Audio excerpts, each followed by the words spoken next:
21শে জুলাই পেরিয়েছে ঠিক 6 দিন আগে, তবুও সরকারি হাসপাতালের গেটে এখনো ঝুলছে শাসক দলের দলীয় ফ্লেক্স। শিক্ষা দপ্তরের পর ঠিক একই চিত্র ধরা পড়ল দুর্গাপুরের মহকুমা হাসপাতালে।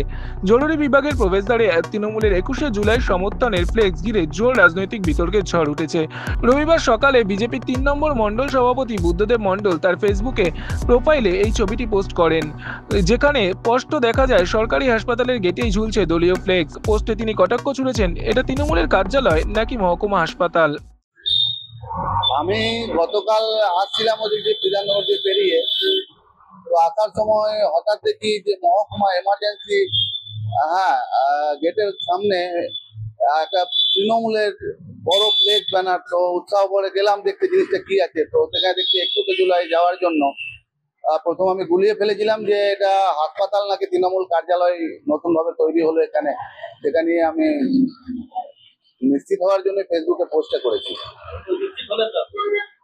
হ্যাঁ, নিশ্চিত এখন আমি হতে পারিনি, মনে তো হচ্ছে তৃণমূল কার্যালয়ই হবে। বর্তমান পরিস্থিতি যা আছে, বিডিও অফিসে তৃণমূলের নেতাদের জন্মদিন পালন হয় কেক কেটে, এদিকে এসআই অফিসে তৃণমূলের ব্যানার লাগানো থাকে। এতটাই দেউলিয়া হয়ে গেছে যে সরকারি আর দল সব গুলিয়ে ফেলছে, মূর্খের দল। অ্যাকচুয়ালি পার্টি অফিস নয়, সরকারি হাসপাতাল। যাকে পার্টি অফিসে রূপান্তর করতে চলেছে এটা আপনারা বলতে পারেন।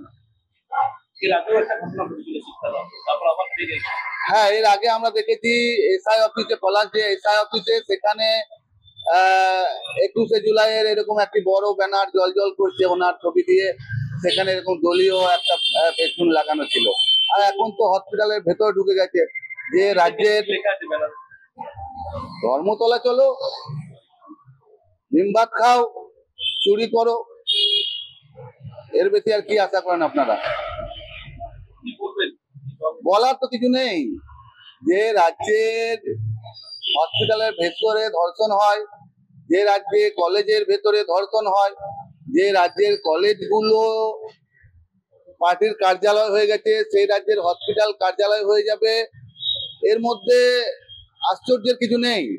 কারণ বর্তমান পরিস্থিতি যা আছে সেখানে একটাই শিল্প, চুরি, চুরি আর চুরি। প্রাক্তন তৃণমূল কাউন্সিলর দীপেন মাঝি এই বিষয়ে বিজেপিকে নিশানা করে বিরোধী দলের চক্রান্ত বলেই উল্লেখ করেছেন। 21শে জুলাই সরকারি হসপিটালের ফ্লেক্স, এটা আমার যেটুকু মনে হয় কিছু কিছু সরকারি কর্মচারী আছেন যারা তৃণমূল, কংগ্রেস এবং সরকারকে মেলাইন করার জন্য এই কাজগুলো করছে। আমি সুপার সাহেবের সাথে কথা বলবো, যেহেতু উনি হচ্ছেন প্রশাসনিক আধিকারিক, হেড, ওনার এটা দেখা উচিত ছিল। আমি এই যে ঘটনাটা আমি দেখলাম, আমি এর তীব্র প্রতিবাদ জানাচ্ছি। কারণ এত বছর ধরে 21শে জুলাই হয়। আমি গত 2017 সাল থেকে এখানকার কাউন্সিলর, এখন আমি এক্স কাউন্সিলর, কোনোদিনই এই ঘটনা ঘটেনি। এই বিরোধীদের এটা একটা চক্রান্ত, এবং তাদের তো পায়ের তোলার মাটি নেই, তারা মানুষকে কোনো পরিষেবা দেওয়ারও সুযোগ নেই, তাই তারা আজকে এইসব কাজগুলো খুঁজে বের বদনাম করছে। কিন্তু তবু আমি বলবো, গঠনমূলক যদি তারা প্রতিবাদ করে, আন্দোলন করে, আমি তার সহমত পোষণ করি। কিন্তু এটা যে ঘটনা ঘটেছে, এটা নিয়ে রাজনীতি করার কিছু নেই। আমি সুপার সাহেবের সাথে আজকেই কথা বলছি বলে এর একটা দিক। দুর্গাপুর থেকে নিজস্ব প্রতিনিধি রিপোর্ট, এনএম নিউজ। আরও খবরের আপডেট পেতে সাবস্ক্রাইব করুন আমাদের ইউটিউব চ্যানেলটি আর বেল আইকনে ক্লিক করুন নোটিফিকেশনস পেতে।